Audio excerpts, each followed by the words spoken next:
1724년 조선. 이건 어떨까 이번에 저께서. 지금 임금님께서 돌아가셨습니다. 뭐라? 전하께서? 형님, 저하, 너무 슬퍼하지 마시옵소서. 곧 세제저하께서 이날에 왕이 되실 것 아니옵니까? 아니, 지금 그걸 말이라고 하오. 이 나라 임금이 죽었는데 어찌 그런 말을? 그랬다. 조선의 제19대 왕 숙종에게는 아들이 둘이 있었는데 소론 무리는 첫째 아들 경종을, 노론 무리는 둘째 아들 영조를 지지하고 있었다. 숙종이 죽고 경종이 왕이 되자 경종을 지지하던 소론의 힘은 커지고 노론의 힘은 약해졌다. 그런데 불과 4년 만에 경종이 아들 없이 죽게 된 것이다. 이제 저하께서 왕이 되실 테니 우리 노른들 세상입니다. 저희가 쭉 밀어드릴 테니까 이 벼슬 하나씩 챙겨 주셔야 합니다. 이참에 서원들은 다 귀양 보내버립시다. 그럴까요? 저들의 머릿속에는 자기네들 배 불릴 생각으로만 가득 차 있구나. 분명 내가 왕이 되었어도 마찬가지일 거야. 내가 꼭 힘 있는 왕이 돼서 노론, 소론 그 누구도 아닌 백성들을 위한 정치를 하고 말 것이다. 탕탕평평 영조의 탕평책. 조선 후기 당시 신하들은 뜻이 맞는 사람끼리 노론과 소론으로 나뉘어 서로를 견제하고 있었는데 시간이 지나면서 좋은 벼슬을 차지하기 위해 서로를 무조건 비난하고 반대하는가 하면 한쪽이 권력을 가지면 다른 쪽을 아예 없애버리려 하는 등 큰 문제가 발생하곤 하였다. 그런 상황에서 소론이 지지하던 경종이 죽고 노론이 지지하던 동생 영조가 왕위에 오른다. 이제 내가 왕이 됐으니 날 지지하던 노론들이 벼슬을 다 차지하려고 하겠군. 그럼 소론들은 불만이 많아질 텐데 그럼 안 되지. 무슨 방법이 없을까?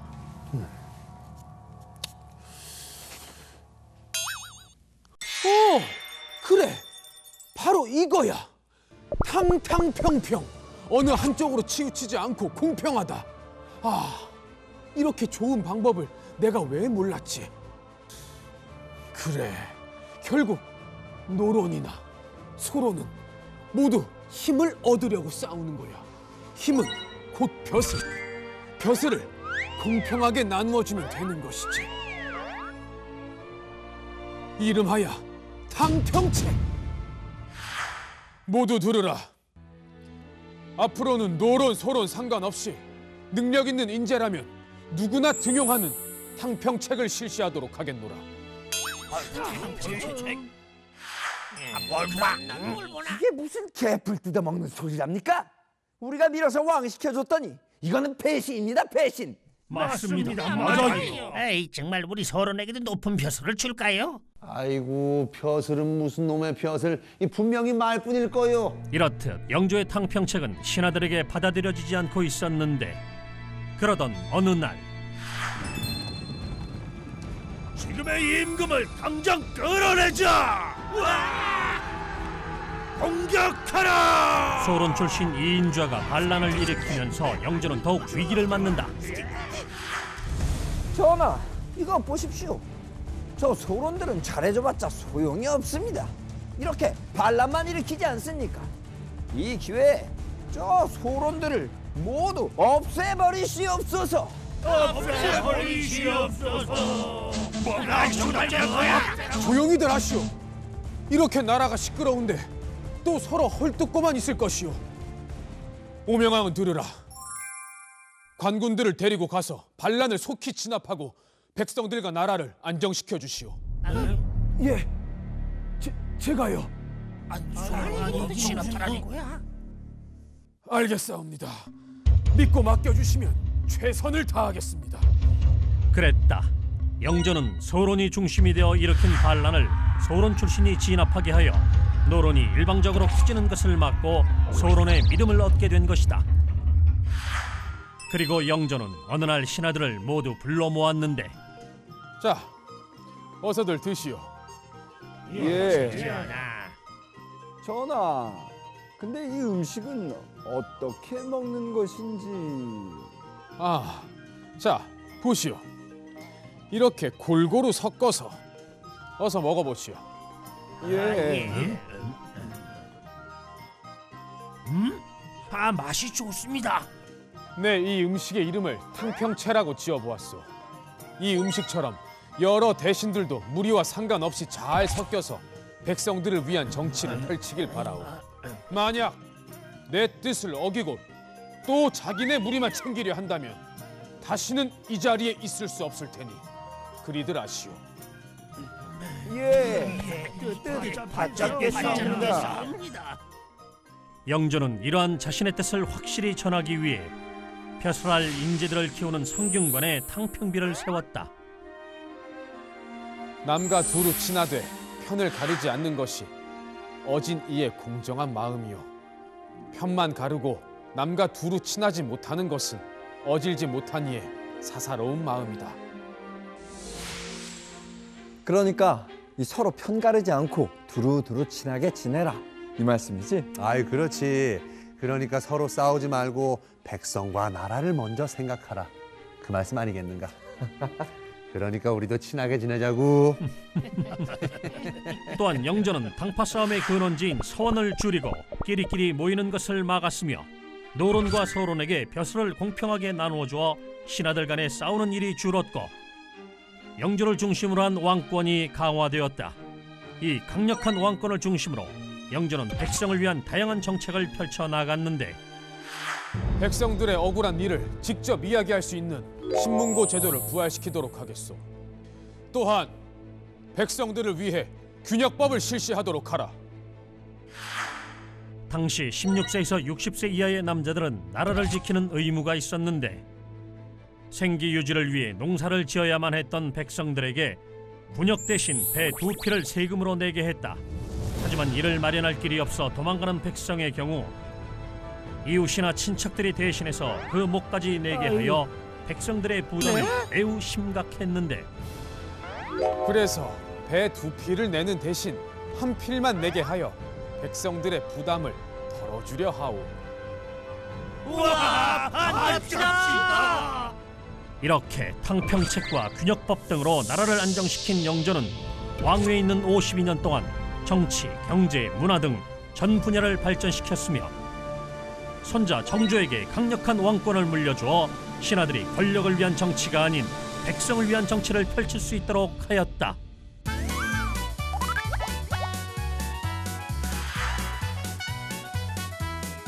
영조 임금님이 왕이 됐을 때 신하들은 노론과 소론으로 나뉘어서 서로 사이가 좋지 않았어요.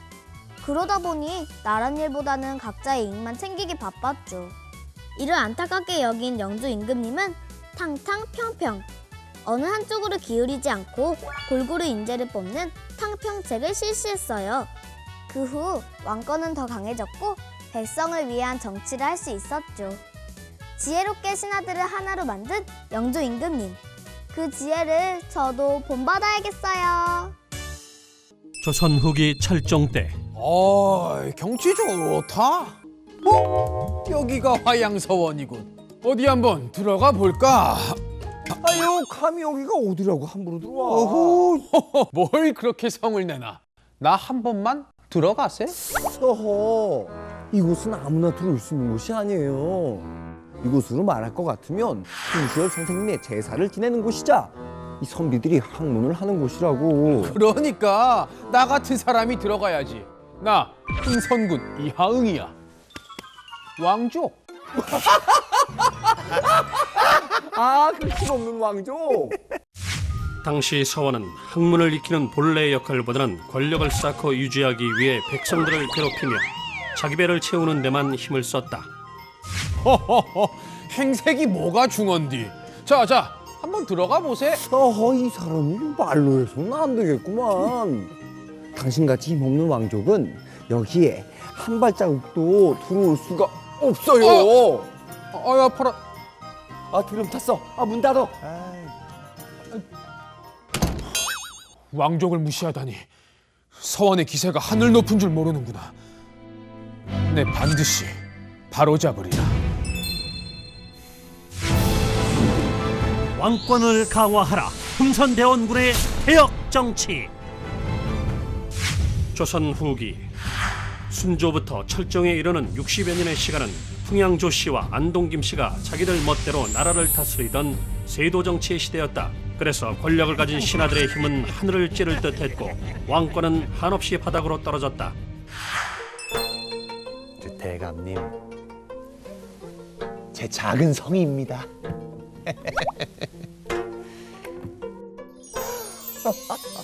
아이고 이런 걸 다. 나란 일 보시느라고 고생하신 우리 대감님 그 보약이라도 한 잔 지어 드시라고 제가 준비했습니다. 제가 보약. 보약. 아 그럼 그럴까? 예. 아, 요즘 뭐 힘든 건 없고? 그 힘든 일은 전혀 없는데 제가 이참에 조금 높은 관직에 올라간다면은 이 대감님을 조금 더 아이고 대감님 감사합니다 대감님. 안동 김씨 세상이라 참 행복합니다. 이렇게 세도 정치 때에는 힘있는 안동김 씨에게 돈을 주고 관직을 샀으며 관직을 산 이들은 백성들에게 더 많은 세금을 걷어서 백성들의 삶은 더 어려워졌다. 네? 또 내라고요? 얼마 전에 세금을 내서 집에 아무것도 없습니다. 그건 내가 알 바가 아니고 저 서원에서 제사도 지내야 되고 저기 저 성곽도 고쳐야 되고 무엇보다 이 내 주머니의 사정이 그건 아니고 아무튼 이 보름 후까지 쌀 반가마니. 예? 그렇게나 많이요? 많기는 뭐가 많어. 안 내면 알지. 뭘 봐. 아유, 우린 밥을 굶는데 세금을 또 내라니. 누가 우리 좀 구해줬으면 좋겠어요. 더 이상 백성들이 고통을 당해서는 안 돼. 이렇게 조선을 망하게 둘 수는 없어. 그러던 1863년 조선의 제25대 왕 철종이 후손을 남기지 않고 세상을 뜨게 되자 흥선군은 부패한 조선을 개혁하고자 대왕 대비를 찾아가 힘을 합치자 말하는데, 대비마마, 함께 하시지요. 이번에야말로 우리 풍양조 씨가 안동김 씨를 밀어낼 좋은 기회입니다.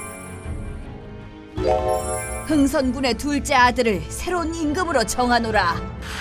대왕 대비 조 씨는 흥선군과의 약속대로 그의 둘째 아들을 왕으로 정하고, 이로써 흥선군 이하응은 왕의 아버지를 일컫는 대원군의 칭호를 받아 흥선대원군이 된다. 뭐 임금이 12살밖에 안 됐으니까 앞으로도 우리 마음대로 할 수 있을 거요. 허나 임금 옆에 흥선대원군이 있는데요. 아니 놀고 먹기만 한 자가 뭘 알겠어. 전혀 신경 쓸 건 없어. 아니, 신경 써야 될 걸. 내 이날을 손꼽아 기다려왔거든. 이제 안동김 씨의 세도 정치는 끝났다. 부정부패한 관리들을 모두 잡아들여라. 예, 알겠습니다.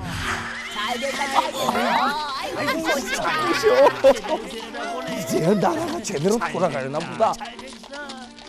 이렇게 안동김 씨를 몰아내며 흥선대원군은 왕권 강화를 위한 개혁을 시작하는데,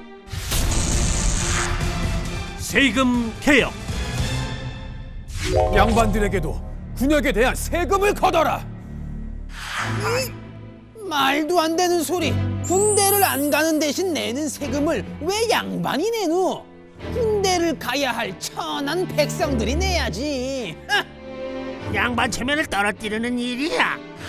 그때까지 조선의 양반들은 군역에 대한 세금을 내지 않아도 되었다. 오로지 노비를 제외한 백성들의 몫이었다. 그래? 그럼 요렇게 해. 쟤는 개똥이에요. 오냐, 13번 개똥이. 다음. 저는 끝순이요. 야 몰라. 대원군에게 한 방 먹었네. 다음. 노비들의 이름으로 세금을 걷게 할 줄이야. 그랬다.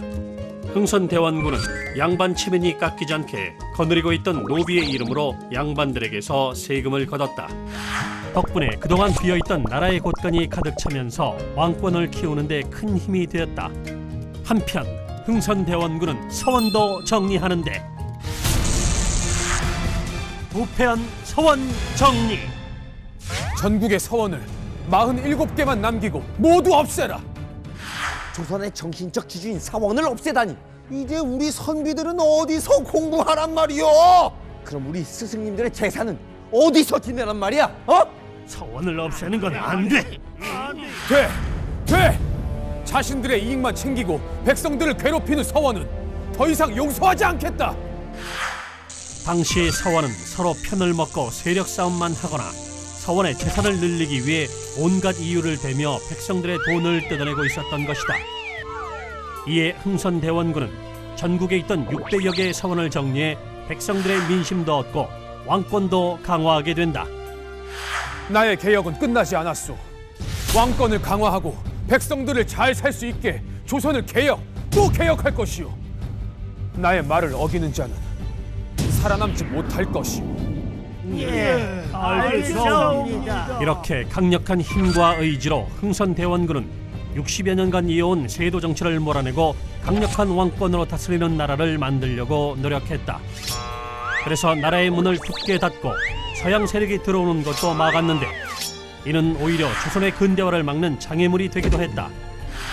그럼에도 불구하고 백성을 위해 펼쳤던 흥선대원군의 개혁 정치는 높이 평가받고 있다.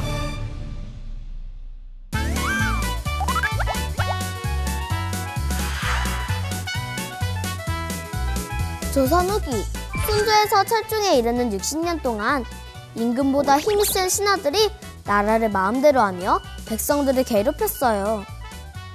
그런데 흥선대원군의 둘째 아들 고종이 왕위에 오르자 흥선대원군은 나쁜 관리들을 모두 벌주고 서로 편먹고 싸우는 서원들도 많이 없애버리며 왕권을 강화했죠.